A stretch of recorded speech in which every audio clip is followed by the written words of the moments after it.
Assalamualaikum warahmatullahi wabarakatuh. Alhamdulillahirabbil alamin. Wabihi nasta'inu ala umurid dunya waddin. Asyhadu an la ilaha illallah wa asyhadu anna Muhammadar Rasulullah. Pemirsa Riau Televisi dimanapun Anda berada, alhamdulillah segala puji hanya milik Allah, penguasa alam semesta, pemilik keagungan.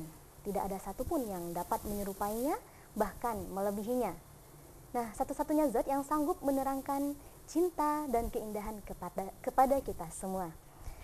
Pemirsa Riau Televisi, alhamdulillah bahagia sekali kami dapat kembali menyapa dan menemani aktivitas Anda pada hari Jumat pagi menjelang siang ini. Kami hadir dalam acara Dialog Interaktif Lentera, persembahan dari Badan Kontak Majelis Taklim Provinsi Riau yang diketuai oleh Ibu Hajah Roslani Ismail Suko. Dan tentunya acara ini terselenggara berkat kerjasama BKMT Provinsi Riau dan Riau Televisi.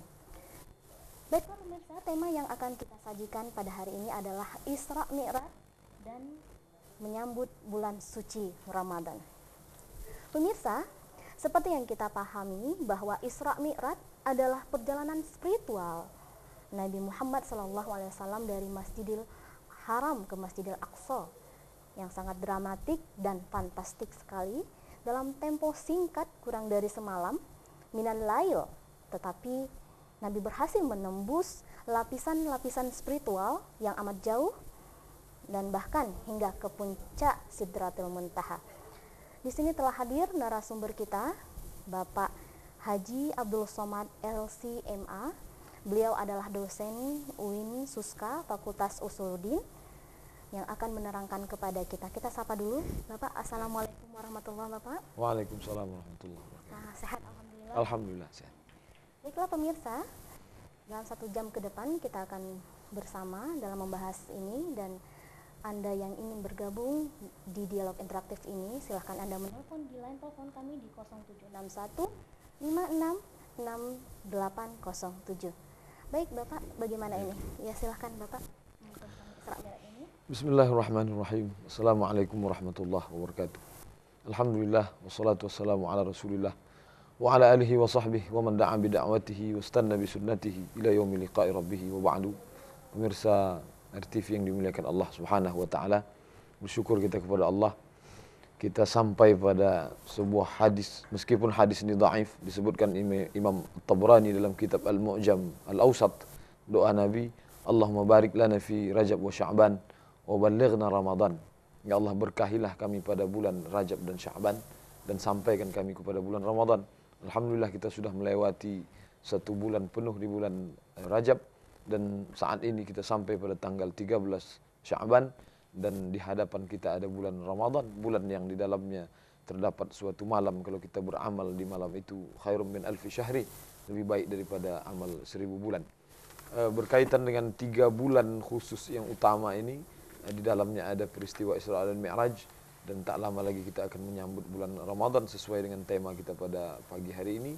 Maka tema Isra dan Mi'raj, kalau kita melaksanakan salat 5 waktu, maka tidak ada ayat khusus menyebutkan tentang 5 kali salat, lengkap dengan rakaatnya, lengkap dengan waktunya. Semua ini dijelaskan dalam hadis-hadis Rasulullah SAW.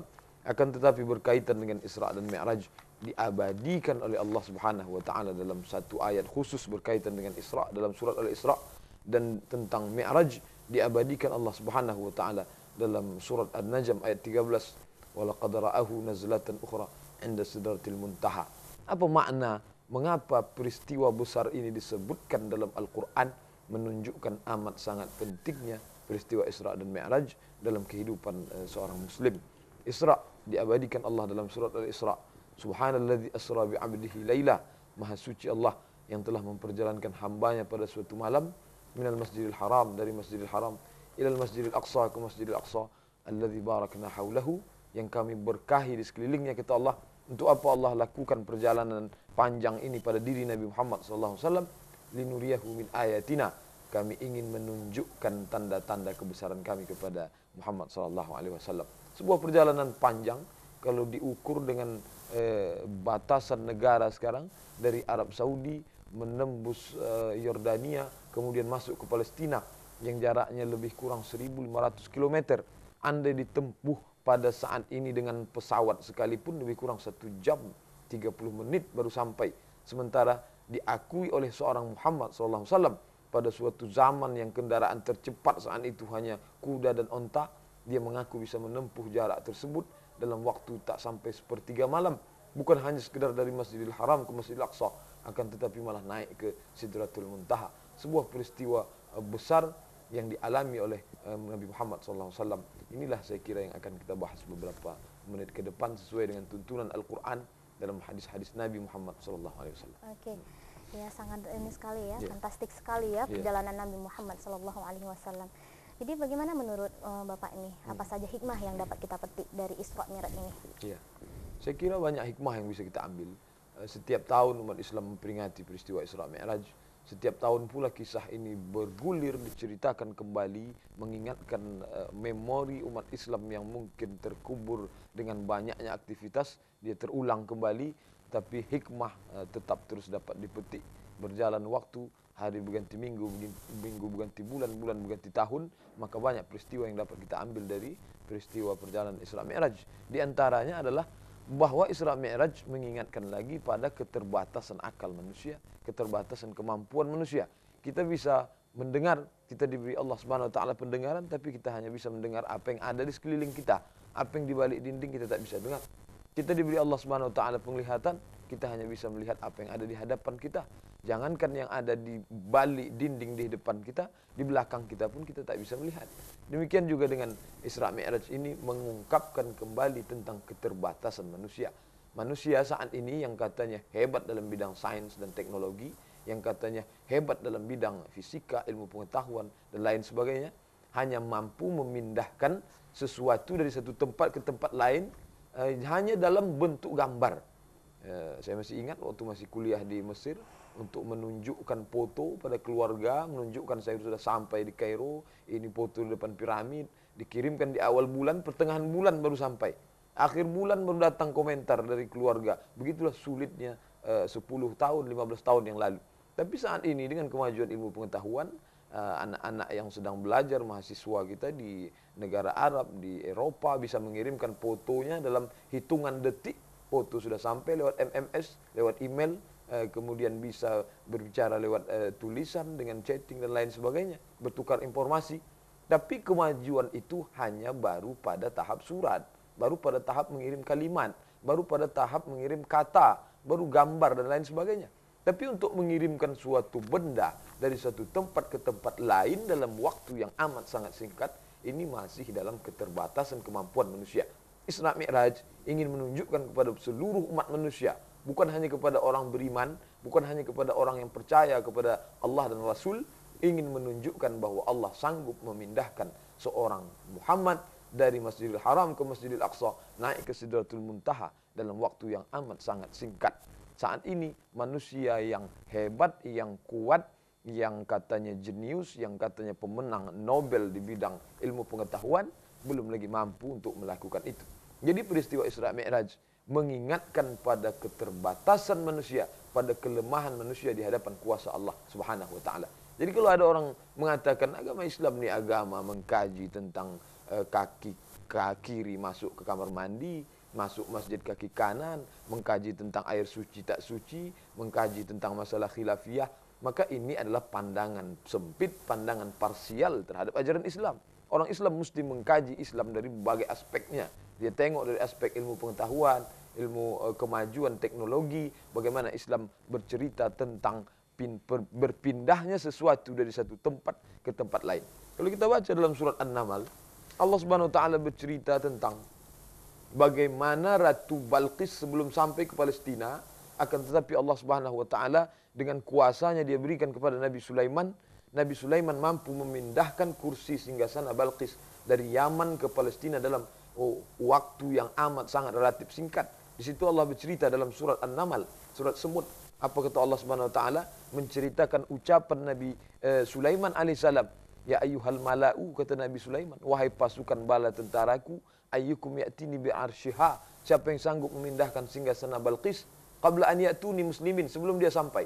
Bagaimana mungkin Balqis yang naik onta 2 bulan dari Yaman ke Palestina, dia belum sampai tapi kursinya bisa sampai duluan. Siapa yang sanggup? Wa qala ifritum minal jin. Dijawab oleh jin ifrit, ana atika bihi, aku sanggup memindahkan singgasana Balqis qabla an taquma min maqamik, sebelum engkau tegak dari tempat dudukmu. Kalau tegak dari tempat duduk paling lama 5 detik. Kalau orang sehat segar bugar 5 detik sanggup memindahkan singgasana Balqis. Tapi ada orang yang lebih daripada itu. Wa qala alladhi 'indahu 'ilmun minal kitab. Berkatalah seorang manusia, dia bukan jin, bukan jin ifrit, bukan manusia makhluk aneh, bukan orang dari planet mana-mana. Dia manusia biasa tapi punya ilmu pengetahuan, dia sanggup pindahkan kursi singgasana Balqis. Ana atika bihi, aku sanggup memindahkan kursi Balqis qabla an yartadda ilaika tarfuk, sebelum matamu berkedip. Di sini nampak bahwa Islam mengajarkan ilmu pengetahuan, memindahkan suatu benda dari satu tempat ke tempat lain dalam waktu yang singkat. Islam juga mengajarkan efisiensi waktu, bagaimana orang sanggup melakukan sesuatu pekerjaan berat dalam waktu yang amat sangat singkat. Jadi kalaulah dilihat Islam ini dengan kacamata ilmu pengetahuan, dengan pandangan peradaban, tidak dilihat dari kacamata sempit, khusus momen Isra Mi'raj mengingatkan orang Islam bahwa Islam adalah agama yang menghormati ilmu pengetahuan, agama orang yang maju, agama yang tidak sempit, akan tetapi mengingatkan tentang di samping manusia punya akal, tapi dia juga mesti tunduk kepada wahyu Allah Subhanahu wa taala. Iya. Oke. Berarti urgensinya sangat besar ya. Iya. Ya.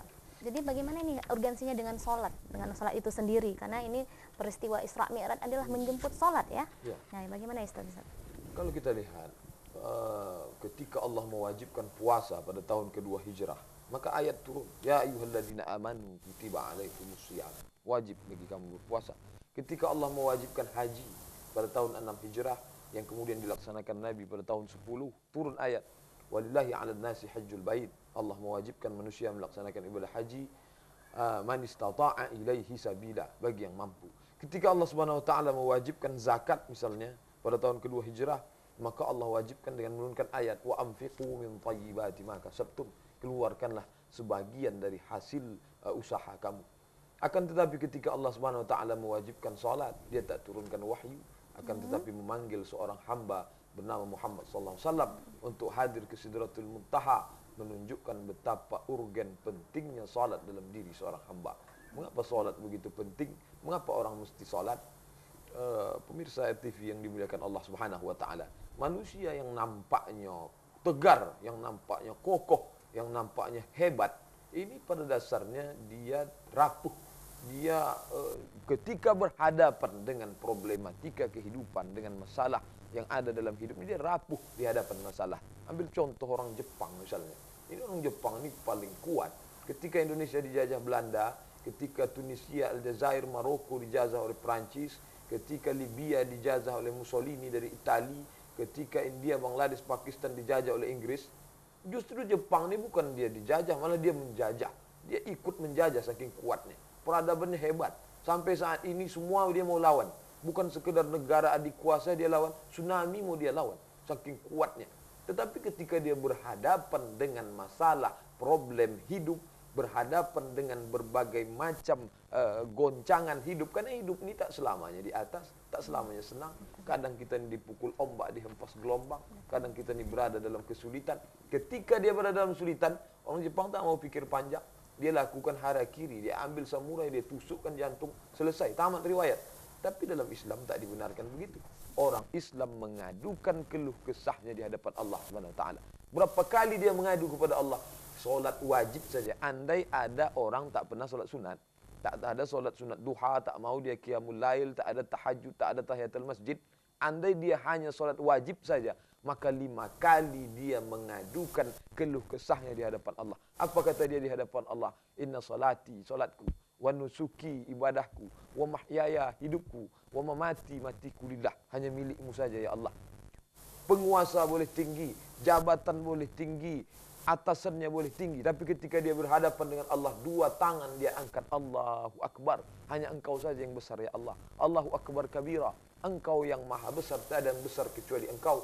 Walhamdulillahi katsira, segala puji hanya milikmu saja ya Allah.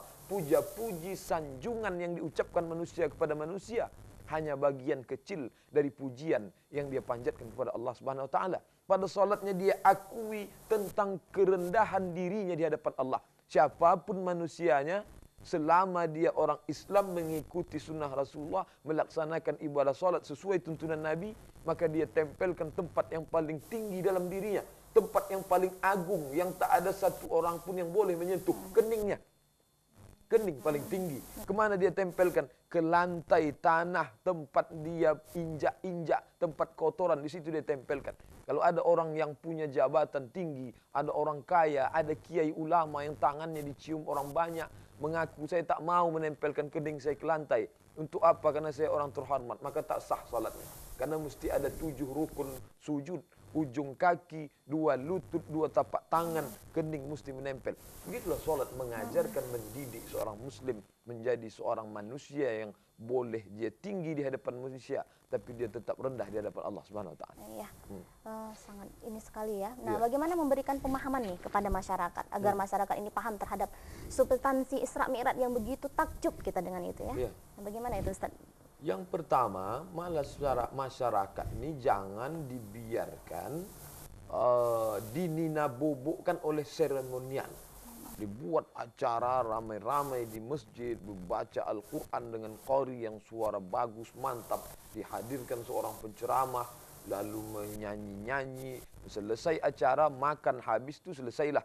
Maka dianggap sudah selesailah Isra Mi'raj. Padahal peristiwa peringatan itu hanya sebagai momen, starting point untuk memulai sesuatu yang baik. Maka dianjurkan ada peningkatan. Ini yang disebutkan sahabat Nabi. Ini bukan hadis Nabi. Ungkapan sahabat Nabi, "Man kana yaumuhu khairum min amsihi fahuwa rabih." Siapa yang hari ini lebih baik daripada semalam, itu orang beruntung. Maknanya setelah peringatan Isra Mi'raj itu apa yang bisa diambil? Pelajaran apa yang bisa diambil? Kalau tak ada sama sekali, maka tergolong ini yang disebut "Man kana yaumuhu mithla amsihi fahuwa khasir." Sama saja, setelah peringatan tak ada perubahan, sebelum peringatan begitu-begitu juga, fahuwa khasir, ini orang lebih parah, merugi. Bahkan yang lebih parahnya lagi, "Man kana yaumuhu syarrun min amsihi." Siapa yang hari ini lebih jelek pula dari kemarin, fahuwa mal'un, ini orang terlaknat. Ini yang dikatakan dari masyarakat kita, bahwa perayaan Isra Mi'raj itu yang harus kita tonjolkan. Padahal sebenarnya makna daripada Isra Mi'raj itu yang harus kita pahami. Ya, seperti itu ya. Ustaz ya. Ya, bagi pemirsa yang ingin berinteraksi pada narasumber kita, kami persilakan untuk menelpon di line telepon kami di 0761 566807. Kami ulangi, bagi pemirsa yang ingin berinteraksi dengan narasumber kami persilakan untuk menelpon kami di 0761 566807. Tapi sepertinya waktu kita ini ada yang ingin lewat. Kita break dulu, Ustadz. Dan kemana-mana tetap di Riau Televisi. Setelah pariwara berikut ini kami akan kembali.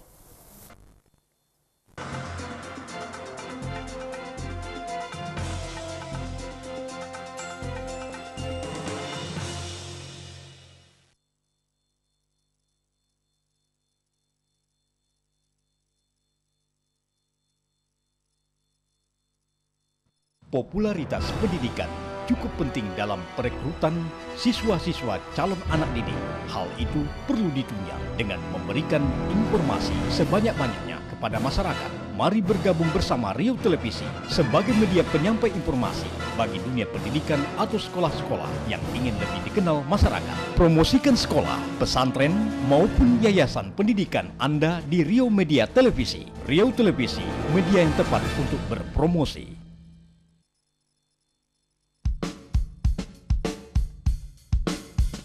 Partisipasi masyarakat dalam membayar pajak dan retribusi daerah merupakan sumber pendapatan asli daerah dan sebagai dana pendukung untuk membangun Kota Pekanbaru.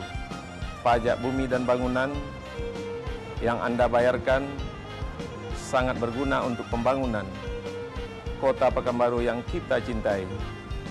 Lunasilah pajak bumi dan bangunan tepat pada waktunya dan pada tempat yang telah ditentukan.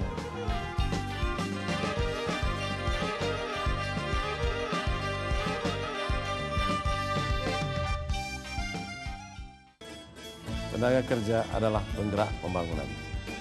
Tenaga kerja merupakan aset. Oleh sebab itu, perlu dijaga, dipelihara, ditingkatkan kualitasnya menjadi profesional sehingga tenaga kerja memberikan kontribusi di dalam pembangunan rokan hulu. Tenaga kerja yang terampil, profesional akan menghasilkan kinerja yang baik. Popularitas pendidikan cukup penting dalam perekrutan siswa-siswa calon anak didik. Hal itu perlu ditunjang dengan memberikan informasi sebanyak-banyaknya kepada masyarakat. Mari bergabung bersama Riau Televisi sebagai media penyampai informasi bagi dunia pendidikan atau sekolah-sekolah yang ingin lebih dikenal masyarakat. Promosikan sekolah, pesantren, maupun yayasan pendidikan Anda di Riau Media Televisi. Riau Televisi, media yang tepat untuk berpromosi. Pemerintah daerah Rokan Hulu terus meningkatkan derajat kesehatan masyarakat. Peningkatan pelayanan, perbaikan dan peningkatan sarana dan prasarana pelayanan, perbaikan gizi anak-anak, dan juga jaminan kesehatan masyarakat. Masyarakat sehat, Rokan Hulu kuat, Rokan Hulu pasti jaya di masa yang akan datang.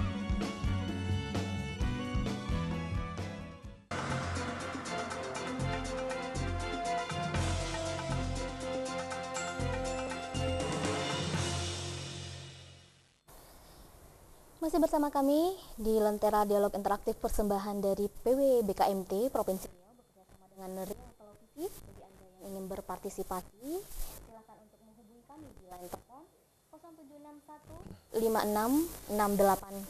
566807. Nah, kami ulangi kembali bagi Anda yang ingin berpartisipasi, silakan menghubungi kami di line telepon 0761 566807. Ya, kita kembali kepada Ustadz. Ini dengan ini kita tahulah makna sholat itu. Jadi bagaimana nih paparannya nih Ustadz? Ya. Yang pertama, kalau kita lihat dalam setiap pribadi manusia itu sudah insting, bawaan manusia dia ingin mengagungkan sesuatu. Kita tengok bagaimana kuatnya peradaban Mesir. Bukti kuatnya peradaban bisa dilihat dari beberapa tempat-tempat situs-situs seperti piramid dan lain sebagainya yang menurut pengetahuan arsitektur modern sekalipun tak bisa dilakukan. Tetapi ketika dilakukan oleh seorang pemilik peradaban yang begitu kuat, dia tetap sujud pada sesuatu yang dia anggap memiliki kekuatan. Misalnya mereka menyembah sungai Nil, mereka menyembah dewa Ra, Ra itu matahari. Begitu juga dengan kaum Zoroaster di Persia misalnya. Setengah peradaban dunia. Ya. Maaf Ustadz, kita sepertinya ada yang masuk, ini kita sapa dulu. Ya, Assalamualaikum warahmatullahi. Waalaikumsalam warahmatullahi wabarakatuh. Ya, dengan siapa ini Bapak? Dengan Ilis Pak dari Kampar. Pak Iris. Iya, dari Kampar. Bapak Iris dari Kampar. Ya, silakan Bapak, silakan. Iya. Assalamualaikum Pak Ustadz. Waalaikumsalam warahmatullahi wabarakatuh. Begini Pak Ustadz, saya ini orang yang sholat. Kira-kira tidak ada yang tinggal lagi sholat saya. Tapi kenyataannya saya dalam kehidupan mungkin juga saya ini belum bisa meninggalkan memakan hak orang lain, kan begitu. Satu contoh mungkin ya, pokoknya Ustaz tahu lah itu kan yang bukan hak kita itu. Kira-kira uang masyarakat, uang apa? Ya. Apakah itu yang sudah termasuk yang keji apa yang mungkar itu Ustaz? Itu yang pertanyaan saya. Ya. Itu aja Pak Ustaz. Ya, terima kasih Pak Ustaz. Assalamualaikum. Waalaikumsalam warahmatullahi wabarakatuh. Terima kasih Pak Iris di Kampar, ya silakan Ustaz. Satu sisi sholat dilaksanakan, tak tinggal satupun kewajiban, bahkan yang sunat-sunat dilaksanakan. Tapi di sisi lain yang haram tetap dimakan juga. Ini salahnya sholatnya salah, padahal sholat dikatakan inna sholata tanha 'anil fahsya' wal munkar. Sholat mencegah dari perbuatan keji dan mungkar. Sama macam orang makan obat. Dikasih makan obat ini dosisnya tinggi, hebat, diimpor dari Jerman, dimakan sebiji katanya bisa sehat penyakit darah tinggi. Tapi setelah dimakan tak ada yang berubah, tak ada yang turun. Apa sebab? Pantangan dilakukan juga. Nah, dalam hal ini apakah sholat ini bisa menolong? Apakah sholat yang tekun tadi bisa menolong perbuatan zalim kita memakan harta orang banyak? Ini yang disebutkan dalam hadis Nabi. Ketika Nabi berkumpul bersama sahabat, Nabi bertanya pada para sahabat, "Atadruna mal muflis?" Hai para sahabatku, tahu tak kamu siapa itu muflis? Muflis dalam bahasa Arab artinya bangkrut. Tahu kamu siapa orang bangkrut? Dijawab para sahabat, "Man la dirhama lahu wa la mata'." Orang yang bangkrut itu orang tak punya duit sama tak punya harta benda. Kata Nabi, bukan itu. Al-muflisu min ummati, orang yang bangkrut dari umatku, kata Nabi, mayati yaumal qiyamati, nanti dia datang menghadap Allah bisolatin. Salatnya banyak, wasiyamin, puasanya banyak, ibadahnya banyak, tak tanggung-tanggung, ni ibadah bertumpuk banyak. Tapi ternyata dia di pihak lain qad syatama hadza, pernah mencaci maki si fulan. Wa qadhafa hadza, pernah menuduh si fulan tanpa bukti. Wa safaka dama hadza, pernah menumpahkan darah si fulan. Wa daraba hadza, pernah memukul si fulan. Menzalimi orang lain, memakan harta orang lain dengan cara batil. Ibadah banyak, tapi orang dizalimi juga banyak. Apakah ibadah ni menutupi dosa atau dosa ni menghilangkan amal? Apa kata Nabi SAW? Ukhidat hasanatuhum, diambil pahalanya lalu diberikan kepada orang yang dia zalimi. Salatnya diambil, zakatnya diambil, hajinya diambil, umrahnya diambil. Faniyat hasanatuhum walam yuqda alaih. Amal sudah habis sementara perkara belum selesai. Amal solat yang hanya seberapa tadi sudah habis sementara orang yang dizalimi, yang dimakan harta bendanya masih banyak. Apa yang terjadi? Ukhidat khatayahum, diambil dosa mereka, summa turihat ilaih, kemudian dilemparkan ke dia, summa turiha finnar, kemudian dicampakkan ke dalam api neraka. Oleh sebab itu solat tak menjadi jaminan. Solat kewajiban kita laksanakan, tapi yang dilarang Allah Subhanahu wa taala ini juga menjadi perhatian kita. Dalam hadis lain, datang seorang sahabat bertanya kepada Rasulullah, "Ya Rasulullah, inna fulanatan tasumun nahar." Ada si fulan, dia tak sebutkan namanya, dia jaga kode etik, menghormati orang lain. Inna fulanatan, ada si fulan, tasumun nahar, rajin puasa sunat. Wa taqumul lail, qiyamul lailnya pun hebat, tak tanggung. Wa tu'zi jiranaha birisaniha, tapi lidahnya tajam menyakiti hati orang lain. Bagaimana ini? Apakah solatnya tadi bisa menutupi lidahnya, atau lidah yang tajam menghancurkan solatnya? Apa kata Nabi? La khaira fiha, tak ada kebaikan dalam dirinya. Hiya min ahlin nar, dia penghuni neraka. Betapa solat kita rusak disebabkan oleh perbuatan yang tak baik. Jadi sebenarnya satu sisi solat sebagai sarana mendekatkan diri kepada Allah, satu sisi juga solat sebagai pembentukan diri seorang muslim. Ketika orang muslim sudah solat, maka dia seorang muslim yang menghargai waktu, orang yang tunduk dan patuh kepada Allah, orang yang tawaduk, rendah hati, tak angkuh dan sombong, tak takabur. Orang muslim juga yang menjaga perbuatan tangannya karena dia takut melakukan perbuatan dosa. Definisi lain, Nabi menjelaskan tentang siapa itu muslim. Apakah muslim itu orang yang solat? Kata Nabi, muslim man salimal muslimun min lisanihi wa yadih. Selamat orang lain dari lisan, lidahnya yang tajam, wa yadih, dan dari tangannya. Kalau ada orang muslim solat rajin tapi lidah tajam, tangan menzalimi, belum disebut sebagai muslim. Mudah-mudahan sudah terjawab ya, Pak Iris ya di Kampar ya. Dan ini sepertinya ada yang masuk lagi nih. Iya, halo. Halo, assalamualaikum warahmatullahi wabarakatuh. Waalaikumsalam. Iya, dengan Ibu siapa ini, Bu? Dengan Ibu Eri di Tengkerang. Iya, Ibu Eri, silakan. Assalamualaikum Ustaz. Waalaikumsalam warahmatullahi wabarakatuh. Ini mau nanya di luar daripada tema boleh Ustaz? Ini mengenai puasa nisfu Sya'ban Ustaz. Ada yang kalau saya melihat di kalender nisfu Sya'ban jatuhnya pada tanggal 15 hari Minggu. Ada yang mengatakan juga hari Sabtu jatuhnya. Karena katanya kalau Sya'ban 30, Ramadan 29 dalam bulan Arab tidak ada hitungan seperti itu. Jadi bagaimana apa yang harus saya lakukan Ustaz, hari Sabtu atau hari Minggu gitu Ustaz? Terima kasih Ustaz. Assalamualaikum warahmatullahi wabarakatuh. Waalaikumsalam warahmatullahi wabarakatuh. Sebenarnya ini di luar tema ya Ustaz ya, tapi gimana ini Ustaz? Iya. Puasa nisfu Sya'ban. Yang pertama perlu dipahami bahwa Nabi paling banyak berpuasa di luar Ramadan itu adalah pada bulan Sya'ban. Siapa yang menyatakan ini? Aisyah. Aisyah ini istri Nabi yang hidup berinteraksi 24 jam dengan Nabi. Dia menengok sendiri Nabi berpuasa, maka Nabi paling banyak berpuasa itu di bulan Sya'ban. Adapun mengkhususkan nisfu Sya'ban atau tanggal 1 Sya'ban ini tak ada sama sekali. Hadis-hadis yang berkaitan dengan puasa di bulan Rajab dan di bulan Sya'ban pada umumnya hadisnya dhaif. Hadis dhaif ini kalau dia tidak dinaungi oleh hadis sahih, maka dia tak bisa dijadikan sebagai tuntunan amal. Jadi kalau ibu punya niat mau berpuasa di bulan Sya'ban, ya laksanakan saja. Tak perlu memilih harus di nisfu Sya'ban, harus di awal Sya'ban. Yang penting laksanakan baik. Kenapa? Kenapa amal ini baik? Alaikum bisunnati, ikutilah sunnahku, kata Nabi SAW. Satu-satunya hadis sahih tentang nisfu Sya'ban, tentang Allah menyebut yattali'ullah ala khalqihi lailatan nisfi min Sya'ban. Allah memperhatikan makhluknya pada malam nisfu Sya'ban, fayaghfiru jami'a khalqihi, dia ampuni semua makhluknya. Ini hadis sahih menyebut dia ampuni semua makhluk yang mohon ampun pada malam nisfu Sya'ban kecuali 2 orang. 2 ini tak dimaafkan Allah, tak diampunkan. Yang pertama musyrik, orang mempersekutukan Allah. Yang satu lagi musyahid, orang yang bertengkar dengan saudaranya tak mau berdamai. Nah itu. Adapun melaksanakan puasa ini sifatnya umum, kita laksanakan. Iya, terima kasih Ustaz. Iya. Assalamualaikum warahmatullahi. Waalaikumsalam, Bu. Iya, ini dengan Bapak siapa ya? Dari Wawan, Bu. Dari Wawan. Wawan Iya, di mana? Di Jalan Diponegoro 3 ya, Bu ya. Oh iya. Assalamualaikum. Ada yang mau ditanyakan? Ustaz. Waalaikumsalam warahmatullahi. Kami ingin menanyakan sedikit sama Ustaz mengenai kaum muslim. Jadi ada pendapat opini beberapa penyelenggara negara ya, terutama masalah musbida, baik departemen, masing-masing departemen atau pegawai Pemda kan.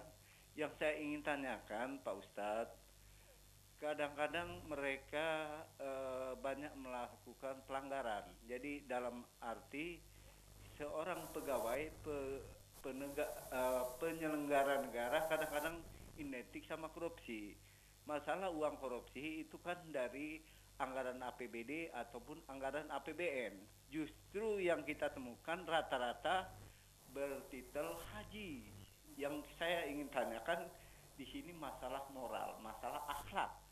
Bagaimana uang negara ini yang dimiliki oleh publik, orang banyak ya, dalam kategori haram atau mubah atau lain-lain. Nah, ini yang ingin saya tanyakan Pak Ustadz. Dan statusnya bagaimana kalau uang negara ini dimiliki untuk kekayaan pribadi? Karena masalah moralitas udah biasa, jadi bukan dikatakan barang haram. Saya ingin mendengar dari Ustadz fakta apa yang memang betul mengharamkan uang negara ataupun uang Pemda. Demikian Ustadz. Assalamualaikum. Waalaikumsalam. Assalamualaikum. Ya, silakan Ustaz, gimana ini? Yang pertama perlu dipahami bahwa haji ini dia bukan label, macam label halal yang dikeluarkan LP POM dengan Majelis Komisi Fatwa MUI. Kalau sudah haji maka enggak. Kalau kita tengok dalam sejarah Arab Jahiliyah, orang Jahiliyah ini pun pergi haji juga. Abu Jahal, Abu Lahab, Abu Sufyan itu haji, pergi umrah, tinggalnya di Makkah, minumnya air Zam-Zam. Jangan dijadikan kalau sudah haji korupsi masuk surga, enggak. Oleh sebab itu Islam ini agama reformis, agama perbaikan akidah, keyakinan dalam diri seorang muslim.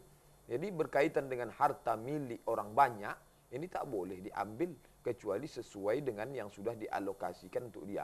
Kalau dimakannya juga maka minta izin kepada seluruh orang yang ada di dalam. Apa bahayanya memakan yang haram ini? Dalam hadis Nabi disebutkan paling tidak ada 2 bahaya memakan harta haram.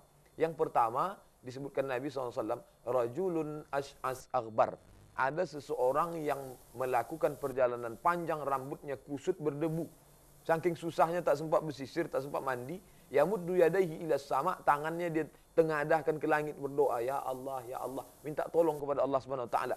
Tapi Allah tak kabulkan doa. Apa sebab Allah tak kabulkan doa? Mat'amuhu haram, makanannya haram. Wa mashrabuhu haram, minumannya haram. Wa malbasuhu haram, pakaian haram. Wa ghudhiya bil haram, dikasih makanan haram. Allah haramkan mengabulkan doa dari lidah yang memakan makanan haram. Pakai peci putih, baju putih, celana putih, sepatu putih, berdoa kepada Allah. Allahumma dafa'anna al-ghala' wal waba' wal fahsya' wal munkar. Ya Allah, jauhkan kami musibah. Tapi kenapa musibah tak berakhir? Kenapa tak datang pertolongan Allah? Apakah Allah mengingkari janjinya tak lagi menolong orang beriman? Bukan salah pada Allah, tapi lidah tu banyak memakan haram sehingga doa tak dikabulkan Allah. Ini yang pertama. Yang kedua, ayyuma lahmin, kata Nabi, setiap daging di badan nabata min haramin, kalau tumbuh dia dari yang haram, fannaru aula bihi, maka tempatnya api neraka. Bukan berarti kita makan babi minum kamput, tidak. Tapi maknanya di sini yang kita makan itu beras juga, nasi, yang kita makan gulai ayam yang disembelih dengan nama Allah tapi dibeli dari cara yang haram, dimakan dia berubah menjadi darah, darah berubah menjadi daging, daging yang tumbuh dari yang haram, fannaru aula bihi. Dalam hadis lain disebutkan Nabi SAW, lahmun, daging, darah, damun, darah, daging dan darah, nabata, tumbuh, min suhtin. Suhtin artinya sesuatu yang haram. Maka Allah haramkan dia masuk neraka, Allah haramkan dia masuk surga dan tempatnya di neraka.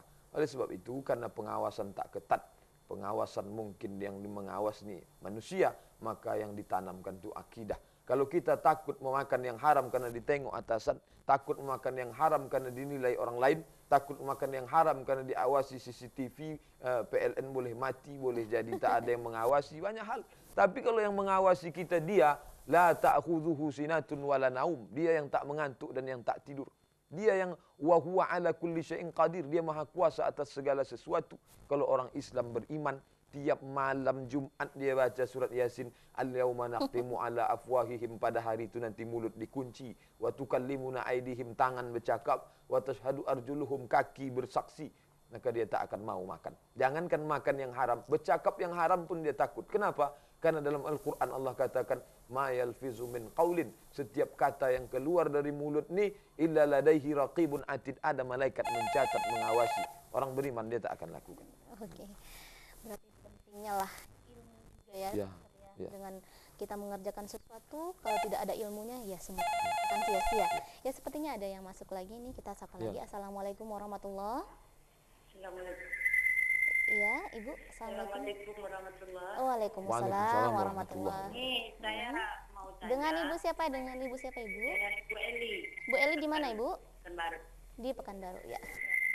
Ini saya mau tanya keluar dari pada tema. Hmm. Seandainya ya kita mengambil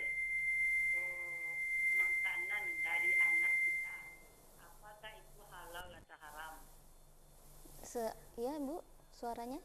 Ya, kalau bagaimana kalau kita mengambil Harta anak kita? ya makanan anak kita, Mm-mm. apakah itu termasuk haram atau bagaimana? Ya. Terima kasih. Iya, iya. Iya, pemirsa, sebelumnya Ustadz, tema kita pada hari ini adalah Isra Mi'raj dan menyambut bulan suci Ramadan. Bagi Anda yang ingin bergabung di line telepon kami di 0761566807. Ya, kita jawab dari ini tadi penelpon. Mengambil harta anak atau makanan anak kandung ini bagaimana ini? Datang seorang laki-laki menghadap Nabi. Ya Rasulullah, ayah saya mengambil harta saya. Dia mengadu kepada Nabi. Cemana nih ayah saya mengambil harta saya? Dia harapkan Nabi membela dia mau komplain. Apa jawab Nabi? Anta wa maluka li abik. Dirimu dan hartamu milik ayahmu. Jangankan hartamu, dirimu pun milik ayah. Begitulah orang tua terhadap anak. Jadi dalam hal ini, tapi tidak pula semena-mena orang tua lalu dia pakai berpoya-poya harta anak. Jadi tidak. Sebatas keperluan, kebutuhan, dan ada etika kita sebagai orang beriman, sebagai orang Islam. Itu. Jadi kalaupun ibu ambil untuk kebutuhan, tidak pula lebih lalu menyusahkan si anak, itu masih dalam batas yang halal berdasarkan hadis Nabi. Anta wa maluka li abi, engkau dan hartamu milik bapak. Wallahu a'lam. Iya. Ustaz, ini sangat menarik sekali ya, tetapi sepertinya kita harus break dulu karena ada pariwara berikut. Jangan kemana-mana, tetap di Lentera BKMT dan Riau Televisi.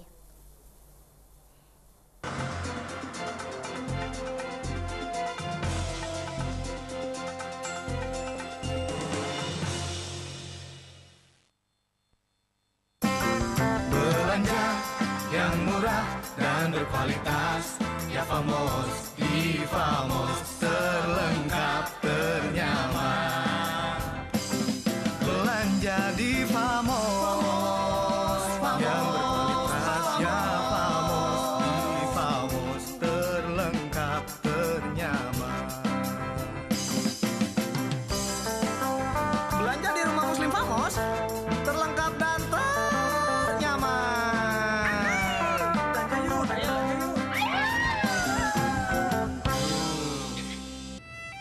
Pendidikan adalah hak semua anak. Oleh sebab itu, berikanlah kepada mereka untuk masa depan mereka yang cerah. Pendidikan merupakan suatu energi yang maha dahsyat. Knowledge is power. Oleh sebab itu, untuk membangun masyarakat yang cerdas, cerah, maka pendidikan kita mendapat prioritas dalam pembangunan birokrasi.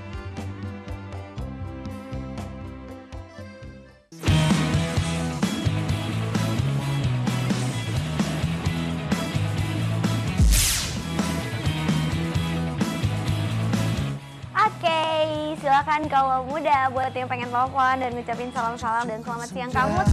Menghantuiku, bahkan kau tak pernah.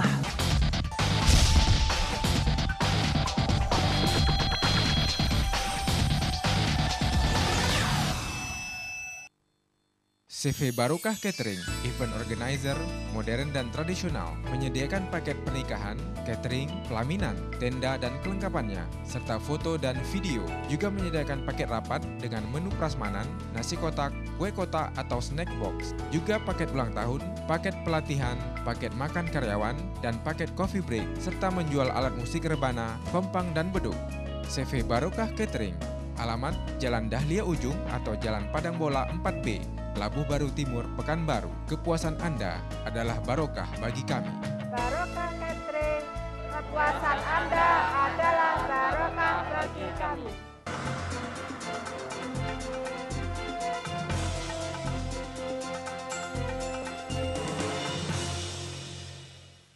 Ya, pemirsa, masih bersama kami di Lentera, persembahan dari BKMT Provinsi Riau bekerjasama dengan Riau Televisi. Di sini telah hadir narasumber kita, Bapak Haji Abdul Somad, LCMA. Beliau adalah dosen UIN Suska, Fakultas Usuluddin. Nah, tema kita adalah Isra Mi'raj dan menyambut bulan suci Ramadan. Nah, Ustaz, ini bagaimana nih? Tadi kita membahas tentang Isra Mi'raj. Kemudian banyak yang karena menyambut mau bulan puasa ini banyak yang mau memperbaiki diri, mudah-mudahan seperti itu ya. Nah, bagaimana nih dalam menyambut Ramadan ini? Seringkali kita menyambut bulan mulia ini sifatnya dadakan. Akhirnya besok mau puasa barulah sibuk-sibuk hari ini. Apakah tuntunan ini benar? Kalau dilihat tuntunan Nabi Muhammad SAW, beliau sudah menyambut Ramadan ini pada bulan Rajab. Apa yang dilakukan? Memperbanyak puasa sunat. Apa tujuannya? Supaya nanti waktu di Ramadan, fisik ini tak terkejut. Bedanya dengan kita, di Ramadan ini digas puasa banyak-banyak. Setelah Ramadan dibantai makan banyak-banyak, akhirnya badan pun terkejut, fisik terkejut, mental terkejut. Oleh sebab itu kalau tuntunan Nabi dari Rajab mulai puasa. Riwayat Ibnu Abbas, Nabi paling banyak puasa bulan Rajab. Riwayat Aisyah, Nabi paling banyak puasa di bulan Sya'ban. Maknanya kalau diurut, paling banyak di Ramadan, agak menurun sedikit di bulan Sya'ban, agak menurun sedikit di bulan Rajab. Ini itu urutan tuntunannya. Jadi bahwa ada seremonial, meramaikan, mengagungkan bulan Ramadan ini baik, syiar Islam. Tapi perlu dipahami tuntunan yang benar ini kita ambil dari tuntunan Rasulullah SAW. Kemudian di samping itu persiapan fisik baik, persiapan materi, persiapan yang nampak zahir, tapi persiapan mental, ilmu pengetahuan ini perlu. Zaman sekarang tak ada lagi batasan untuk membeli buku, membaca buku lewat buku cetak. Di internet banyak sekali informasi, kita mesti tahu apa yang mesti kita lakukan supaya waktu yang tersedia selama 29 sampai 30 hari dan 30 malam ini bisa efektif dipakai untuk beribadah kepada Allah SWT. Jangan sampai dia hilang sia-sia. Untuk itu ada bekal ilmu. Kalau selama ini kita bisa baca koran 20 halaman sehari, kenapa bisa tak kita baca buku-buku berkaitan tentang Ramadan, tentang ibadah, tentang salat, tentang sedekah, tentang zakat, minimal paling tidak 16-15 hari ke depan menjelang Ramadan. Kemudian memperbaiki niat, memperbaiki hati, dan memohon maaf kepada orang lain. Tidaklah berarti bahwa menjelang Ramadan saja baru mohon maaf, tidak. Tidak berarti bahwa Idul Fitri baru mohon maaf, tidak. Kapanpun ada kesempatan, selama kita merasa bersalah kepada orang, kita buka pintu maaf untuk orang lain, kita pun juga jangan lawan ego kita untuk mohon maaf kepada orang lain. Saya kira persiapan-persiapan yang sifatnya tidak kagetan, tidak bersifat masyarakat kaum muslimin. Ya, bagaimana solusi lainnya? Bagaimana solusi lain bila kondisi masyarakat sekarang ini berbeda persepsi tentang Isra Mi'raj sehingga Isra Mi'raj itu tidak dipahami secara substansi. Nah, bagaimana solusinya, Ustaz? Kalau kita tengok mengapa orang sulit untuk memahami Islam, salah satu sebabnya adalah minimnya ilmu pengetahuan. Bagaimana mungkin anak sekolah bisa memahami Islam secara utuh kalau di sekolah hanya 2 jam dalam seminggu. Dari mulai SD, SMP, SMA. Kalaupun ada sekolah umum yang bisa memuat pendidikan agama yang sifatnya full day atau kebijakan tambahan, ini sekolah-sekolah yang mahal yang hanya bisa dinikmati segelintir orang. Ini akibat dari minim pengetahuan, maka muncullah jahil. Kalau sudah jahil, ketidaktahuan terhadap agama, sedangkan tidak tahu dalam bidang umum, bidang medis, bidang arsitektur, bidang pembangunan bisa merusak. Apalagi jahil dalam bidang agama. Oleh sebab itu menuntut ilmu agama ini amat sangat penting, tak terbatas pada umur dan waktu. Banyak orang saya tak lagi perlu belajar karena umur dah lewat, tak ada batasan seperti itu. Sahabat-sahabat Nabi itu belajar kepada Nabi usia lanjut. Oleh sebab itu waktu kesempatan banyak sekali majelis-majelis ilmu bisa kita hadiri. Ada majelis tafsir di Masjid Agung An-Nur, ada kajian fikih, kajian hadis. Para ulama yang Masya Allah diberikan Allah pada negeri kita ini banyak sekali orang-orang yang pakar di bidang agama Islam. Kita tinggal mau menyisakan waktu kita, kemudian memposisikan diri sebagai seorang yang butuh haus kepada ilmu pengetahuan, maka Allah akan berikan jalan sesuai janji Allah. Walladzina jahadu fina, orang-orang yang berjuang mencari jalan kami, lanahdiyannahum subulana, akan kami tunjukkan jalan kami, kata Allah. Dan Allah itu sesuai dengan janjinya, innaka la tukhliful mi'ad, engkau tak pernah ingkar janji Allah. Itu selalu kita ucapkan di akhir doa penutup azan yang selalu kita panjatkan kepada Allah Subhanahu wa taala. Ya Ustadz, pemirsa Riau Televisi, sebelum kita akhiri acara kita, kami persilakan kepada Ustadz untuk memberikan kesimpulan dari materi kita ini. Ya. Intinya ada 2 hal besar, pertama Isra Mi'raj, yang kedua menghadapi Ramadan. Kita jadikan momentum Isra Mi'raj memperbaiki niat, meluruskan, membersihkan hati, meningkatkan kualitas salat. Karena seringnya kita salat sehingga salat ini menjadi kebiasaan, bahkan keluar dari ibadah menjadi adah, menjadi tradisi saja, menjadi seremonial saja. Oleh sebab itu, momen memperbaiki kualitas salat. Kemudian menjelang Ramadan datang, kita persiapkan, seringkali kita persiapkan yang bersifat materi, yang fisik, yang zahir, yang tampak. Maka ada hal yang lebih penting daripada itu. Kita siapkan ilmu tentang Ramadan, kita siapkan iman yang kuat menghadapi Ramadan, karena yang diundang Allah masuki Ramadan, ya ayyuhalladzina amanu, hai orang yang beriman. Dan yang tak kalah penting, kita siapkan semangat dengan membekali diri dengan ilmu dan menjaga kesehatan, karena Ramadan termasuk ibadah yang kuat, perlu fisik yang sehat. Saya kira itu persiapan yang bisa dilakukan kaum muslim.